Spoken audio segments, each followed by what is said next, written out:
So I have, you know, my NanLites, my tube lights that I really like, but you know, I'm not gonna carry them with me and they're not going in my backpack. I wish, you know what? They should make a light that the tube lights are collapsible, you know, and then you should patent that. What's up everyone? Welcome to the channel. Stephen Maloney here. And today we're talking about what's in my camera bag.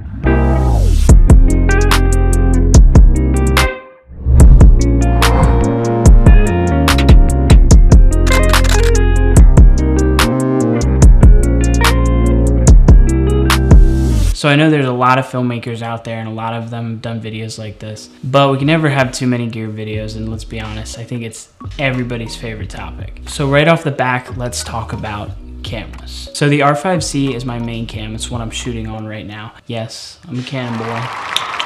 I love this camera. I know it has some flaws here and there, but for the most part, I think the camera has just suited me and done so many things really well. It can shoot 4K up to 120. It can even shoot 8K RAW. It has 10-bit color, which is great. The cons, the battery life is atrocious. I mean, terrible. I mean, you'll get a solid like 24 minutes. I also don't like that you lose audio in 120. I mean, that should not, I don't know why it is that way. You should not lose audio in 120, especially when I get a really nice shot, you know, like this one. It looks super clean, it's super great, but I lose all audio and it just drives me nuts. So my B cam as of right now is the EOS R. I have this in my bag with me at all times. It's just good to have a backup cam with you just in case your main one fails.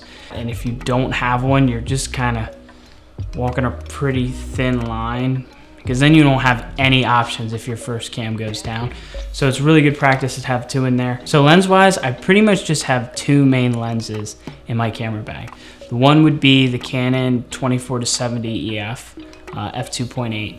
The other would be this big guy. This is my 70-200 Canon EF lens. The 70-200 when you're in sports is just a must. This you need at minimum to have. You get some amazing compression. You can also get some nice wide shots too at 70 sometimes, depending on where you are. The other one I use, the 24-70, it's probably the lens I use the most. The 24-70 is probably the most versatile lens. I mean, I love it. I use it all the time. It's great for getting some of those wide angles, but it also can give you some pretty nice compression at 70. So it's really helpful for sports when you're doing kind of, you know, run outs and kind of conversations, or you're trying to catch mat side stuff where people are talking, or sometimes celebrations. It's really great for. A lot of people have asked me, you know, why didn't you go with the RF? Honestly, I used them both. I rented some of the RF lenses and I didn't see that much of a difference, or at least anything that was really worth buying something different and spending the extra, I don't know, what is it, $1,000? People have told me that the autofocus is better and it's a lot sharper, but to be honest, I didn't really see it. You know, maybe I'm blind, but I just didn't notice it that much. So let's talk about audio. So audio, I pretty much run two things and have them in my bag. For my on-camera mic, I have the Deity Vid-Mic Pro. So this is really pretty much similar to the Rode Vid-Mic Pro. I find the quality out of them to be pretty much similar, and I really like the way this one sounds. And when I originally got it, I was looking for more of a budget mic, and I was keeping that in mind a little bit more, and it just wasn't as expensive as the Rode mic. And I didn't really see a quality difference, so I chose to go with the Deity. I also carry these little guys. So these are the Hollyland Lark M1 lav mics, and I've really had a ton of great success with them. If I could say one bad thing against them though, is that they have this little light here that tells you if they're connected or not, which is useful, but a lot of times it gets in the way and you can see it and it kind of looks funky there, and then you're looking at that blue, and that's my only complaint. I wish that light wasn't there, but I understand why they put it there. So I really like these. These are a great option if you need lav mics for coaches, for players, or if you're into weddings, and I do a couple of weddings, I'll put these on the groom every once in a while. So back to cameras a little bit. I almost forgot. that I also have this in my bag, the Action Cam 3. I didn't go with the GoPro. I wanted to try something a little different and give this a shot, and I've been really happy with some of the stuff I've been able to get out of it. It came with this, so these 3 batteries in there, and they charge it for you, and then you gotta plug this in every once in a while.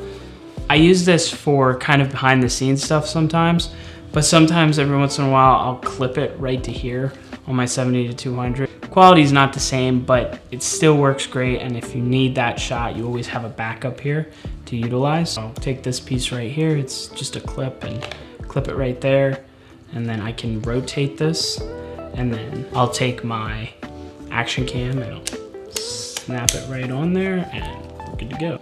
I mean, it's not going anywhere, so. I'm really worried that this is gonna fall off. So I'm not gonna keep this. Now it looks like it's solid. I don't know, I think it's great. It's really worked good for me sometimes. Sometimes I'll put it on myself to kind of get those shots where I'm, you know, screwing around or, ooh, selfie mode. Okay, so I'll do that sometimes, but that's been another really cool feature, something I love to do with it. So tripod wise and stands like that, I do have a monopod, but I don't always bring that with me. I have it with the Manfrotto head. It's beautiful, it's really nice, but I don't really find myself taking it to a lot of places. I more take my tripod everywhere. I have an FTF gear tripod, their travel one, and it suited me well. I'm kind of in need of an upgrade, so I'd really like to get something a little bit faster, a little bit more sturdier. Not that it isn't pretty good, it is, and I kind of want to get rid of the ball head. I just am sick of using that all the time. So another thing that's really important that I have with me all the time, and hardly ever leaves my lens, to be honest, is ND filters and some effects filters that I have. So this is the Peter Mckinnon Variable ND Mist Edition 2.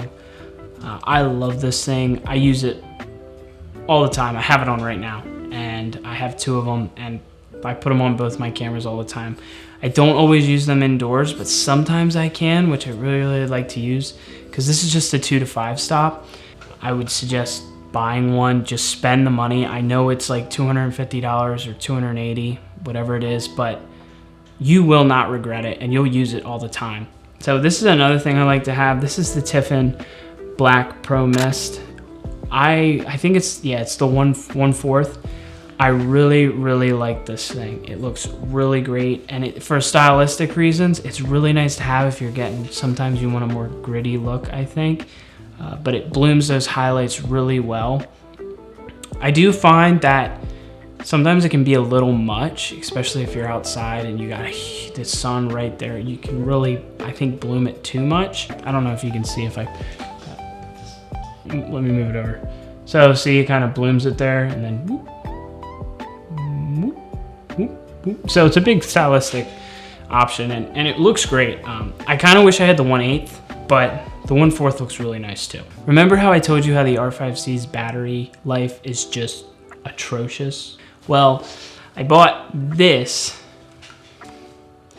to solve that problem. So this is an external battery. It's the Nano one. It's by FXLion. It's a 50 watt.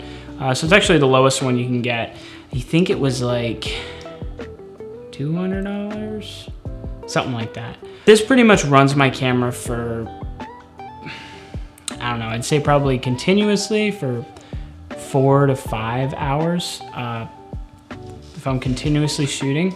So I find that that's all I need a lot of times, and if I have to, I can kind of hop swap some batteries out, but I find this gets me through most of the day when I'm working, and it's been a great option. But this is a great thing to buy.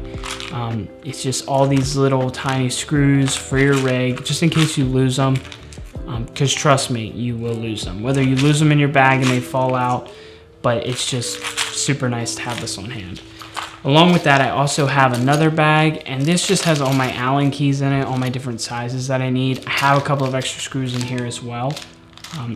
Like I said, it never hurts to have these. They don't take up a lot of room. I also like to keep a light with me in my camera bag. It's not anything crazy. It's just one of the little lights. It comes in a little pouch like this. It's the NanLite. I forget what it's called. It's the Lito?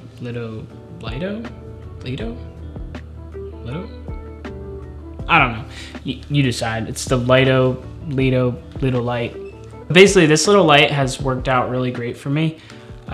It doesn't last very long, but it's pretty stinking bright. I mean, it looks pretty good, but it has a lot of different options. It goes from 2700 Kelvin all the way up to 7500, so it has a pretty good range. That's 100%. So it gives off a lot of light for a little light. It's just, like I said, nice to have if you're trying to get more of a nicer looking shot, and sometimes just having a little bit of extra light can really make all the difference in the world. It also comes with a little kind of softbox thing, so you can put this on and it'll soften the light for you a little bit. Nothing crazy, but it'll soften that light a little bit on your face or on faces. So this is also a really cool addition to have for you. You can wrap that on. It's really easy to put off and on. Now let's talk about storage.